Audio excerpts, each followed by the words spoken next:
equality, the idea of people being equal, ultimately, the closer you look at it, doesn't make sense. They maybe should be treated equally. All people are equal before the law, is one way people have said. There should be equality of opportunity. Everybody should be treated equally when it comes to taking advantage of certain opportunities in life, such as getting a job or getting an education.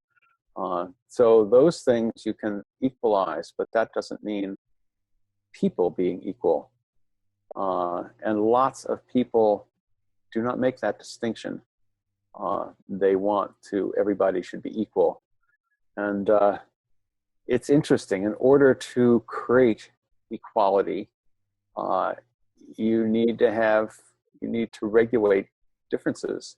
If you let differences manifest in the society, people who have certain capacities will gain more social power, respect, money, whatever it is, than other people. So the equality, the more freedom there is in the system, the less equality often shows up. And this is one of those paradoxes or dilemmas, things that dance with each other. The more freedom there is, the more inequality; the more equality, the less freedom. And neither one can be maximized totally. You can help the dance play out in life-serving ways, but you have to do that dance. And this is not social equity is not the pattern here. Checks on extreme inequality is, because extreme inequality, particularly of wealth, social power, and status, the ability to impact other people, to influence other people, to shape public decisions, to influence the quality of other people's lives. These are things that you don't want big differences in that. The sense of the people being able to self-manage themselves, to govern themselves, which is the essence of democracy, begins to go down the tubes, as they say, when there's big differences in social power. Certain people own the media. Certain people pay for campaigns, political campaigns. Certain people control big sectors of the economy. Certain people and organizations. And having that concentration of wealth, particularly when there are so many other people who hardly can have any impact at all, is the more extreme that gets, the more you get concentrated social power, which is covered in another one of our patterns, which distorts the collective cognitive power of the society. The ability of the society to think clearly and act effectively is distorted by these special interests who have exceptional social power, concentrated social power, and reduces social capital being the quality of relationships.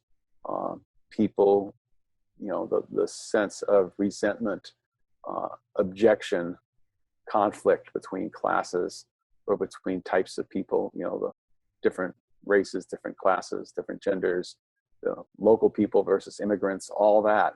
The more extreme inequality exists in wealth and social power and status, the more these divisions within the society play out, and there's less and less social capital relationship to work with. And so the ability of the society to work together creatively to generate the kinds of long-term broad benefits that we're talking about right here is greatly reduced.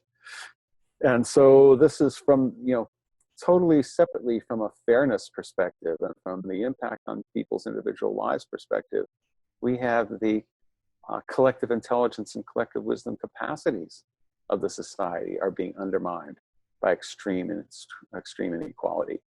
So this needs to be checked. What we're looking for is a basic sense of equity. It's okay to have differences if the differences aren't too great, if the differences don't distort the society's ability to think and act as a whole on its collective behalf to pursue the the general good, the common good. And so basic equity is both a resource for, because it helps, it's a resource for a society that works for all, because it helps people work together and think together clearly about what they want and how they're going to get there. And it's a feature. That's what we're doing it for in the first place, is to have a society that is fair, that is not messing with people. Because if the social power is used in self-interested ways, it will harm a bunch of other people in the society, and that is not broad benefit. So if we're trying to be wise, and if we're defining wisdom as broad benefit, particularly over long periods of time, then the concentration of social power are a problem for that. And extreme inequality and wealth and social power and status are therefore a problem for that. So this is an essential aspect of design principle for a wise democracy, is you need to have some kind of checks on extremes of inequality, particularly wealth, social power, and status.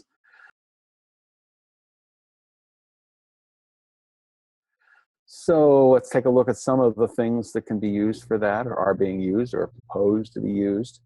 The sense of income being a major source of social power. And so to have a minimum wage, is lots of, considered very progressive in the United States, having a minimum wage that is basically a livable wage. You could have one job and be able to pay your rent and get food for your family, and get health care and the rest. To be able to have enough money to get by is the minimum wage. And to have that be realistic. Minimum wage for a long time in the United States, simply unrealistic. You have to have 2 jobs in order to live in total poverty, instead of die in the streets. So that's one version. Beyond that is a guaranteed minimum income.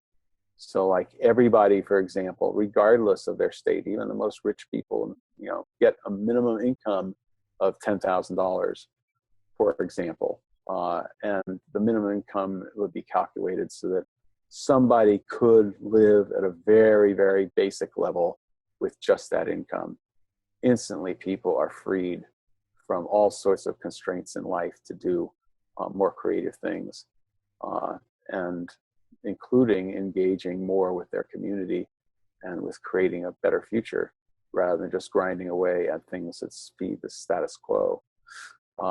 So that's one of them. Affirmative action is another, making sure that people can, when they have been marginalized, this is a way to give them some of the privileges that more mainstream privileged people have enjoyed for many years. This is a reversal of that. We're going to give marginalized people certain kinds of access that were denied to them before. And social safety net programs, there's a level we're not going to let you fall below. And the welfare state. And there's some people that abuse the supports the government gives for poverty and disability, but the vast majority of people who benefit by these things are basically just barely getting by. And another factor, which I learned, I come from a lower middle class background, and to be able to understand how living in poverty in a welfare system often keeps you at that level of poverty, because if you get a little bit more income, suddenly you don't qualify for benefits, and your actual quality of life goes way down, and you have to get a lot more income before you can actually have a livable life. So making the safety net programs such that it encourages people to get out of them and become more economically self-sufficient is needed. Free education and healthcare. I mention this because we don't have it in the United States in any meaningful degree, and in the in European countries, particularly Scandinavian countries, you got it in spades, got a lot of free education and healthcare. And that, again, creates a level of equity, a level of equal opportunity, equal possibility in people's lives, and including the ability to participate in collective action, community work, etc. And there's some people who advocate in some organizations, some businesses, that have limits on CEO pay, chief executive officer pay, or on management worker pay ratios. Like, what's the ratio between the CEO's pay and the lowest paid line worker at the bottom in a top-down organization? And there's some, like the Mondragon co-ops in Spain, that have that I think it's a 10-to-1 difference, but there's like hundreds to one ratio in many corporations. So limiting those ratios, or the CEO, the top pay, is one other step towards equity, and checking extreme inequity. And of course, unions fight and pressure and make a fuss to get more pay, better working conditions, whatever, to reduce the difference between the people in positions of power and the people in less status and wealth supported positions. Wealth taxes, novel taxation systems can either reinforce inequity or create more equity. A tax on wealth itself, progressive income taxes, where the taxes, higher percentage of your income is taxed, the more money you make. But some people are basically wealthy and don't have any income at all. So having a wealth tax on that static wealth also, whether you agree or disagree with it, it does push towards equity and reducing inequity. And lately, more and more people are talking about taxing speculative financial transactions, so many of which are totally computerized. It's one of the vulnerabilities in our global financial system. Very small differences, for example, between two countries' money, the value of the two countries' money can be picked up by computers every day. There's hundreds of billions of dollars, trillions of dollars circling the globe. It's like this big ocean of money going around. Computers picking on these small investment differences and making gobs and gobs of money, and having an even 1/100th or 1/10th of 1% tax on that would generate trillions of dollars. So there's a lot more and more attention put on that because it has such small impact on the people who are making all that money, and such a gigantic amount of money would be raised. Accessible equal justice. It's hard for you to get justice if you don't have a high-paid lawyer. You do not have equal justice. So being able to go into the justice system, the legal system, and get fair treatment. In fact, having things that assure that, public defenders, having lawyers that are paid by the government to support people, to represent people who don't have the money to buy lawyers, is one approach to that. But basically the idea that you want to do things to make equal justice available to everyone. And random selection and decision-making bodies is an interesting one, because the ability of extreme wealth to manipulate the decision-making system is impeded by random selection. There's nobody to bribe. I mean, if it's set up right, there's nobody to bribe. It's sort of like a jury system in the United States, which is somewhat, at least the first pool is randomly selected. And it's harder to bribe people who are serving temporarily and were chosen by random selection than it is to influence a legislator who is involved professionally over extended periods of time and is developing relationships that are beneficial to him or herself and the people who are doing the bribing. So the random selection in decision-making bodies helps. And also in the selection for scarce resources and opportunities and for making undesirable sacrifices, the idea of people serving in the army, some countries at some times, including the United States, have had a lottery system for serving in the army because most people don't want to serve in the army. But if you can, buy your way out of it, a lot of poor people end up serving in the army because that's a place they can have a profession from the very start at the bottom and work their way up, even though they're at risk of getting killed or wounded in some major way. So having that be determined by random selection rather than volunteer people or it could be you can volunteer and have a random selection because you don't want people volunteer because they're trying to get a good job. But having random selection so that the wealthy also end up having to serve. It's like such a small group in the US Congress has actually served in the military. I think it's under 20%. And they make the decisions on where wars are going to be fought.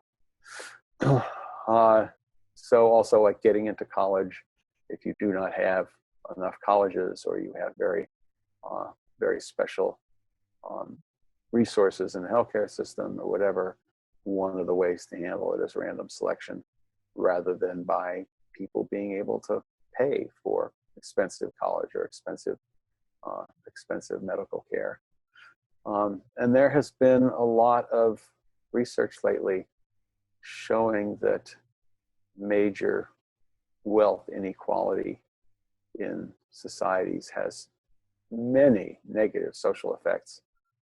This is more a background information rather than a method or example, but the Thomas Piketty has created a book, a New York Times bestseller called Capital in the 21st Century, which discusses this in some detail. So there's lots of different approaches because this one is recognized. The problem of extreme inequality is recognized broadly in the society. So there's many different approaches that have been developed over the years for that. But I wanted to note it specifically for its impact on the ability of a society to be a wise democracy and see how we can apply some of these many developed resources for minimizing extreme inequality for the purpose of increasing our ability to generate wisdom. That's it.